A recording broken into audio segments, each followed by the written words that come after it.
Even more iPhone 14 schematics leak showing the differences between the four models. Four models, that's right, Will.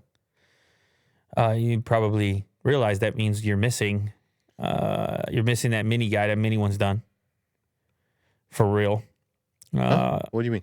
The mini iPhone? Remember there was all types of rumors that it was a wrap? Oh, yeah. It's here now. What do you mean? The mini, right? No, it's gone. Isn't this it? No, the four models would be the 14 Pro, 14 Pro Max, and then the 14 and the 14 Max. Oh, the 14 Max. So right. You have two 6.1-inch options and two 6.7-inch options. Right. Okay. I mean, I don't know. Are people gonna mourn the loss of the mini iPhone? A lot of people acted like they loved it, but my understanding was it didn't sell, didn't move units. Yeah, I feel like the SE is gonna take its place. Yeah, I guess you want a small phone, then you want a budget phone at the same time, I guess. I mean, there's going to be some people upset regardless, but for Apple's numbers that are necessary for something to be considered a success are so massive anyway. But anyway, yeah, we have these CADs that came out. I've been getting these dimensions. People are sending me these dimensions.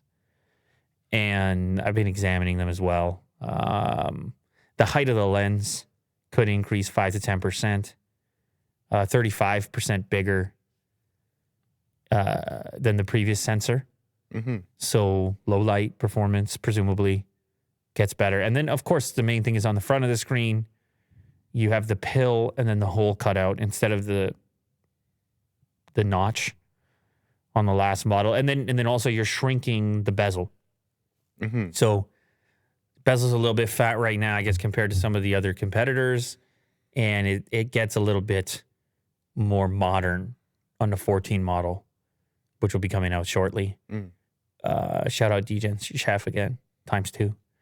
And I'm going to have a video coming up going into some of this with a little bit more detail. So cool. Stick around.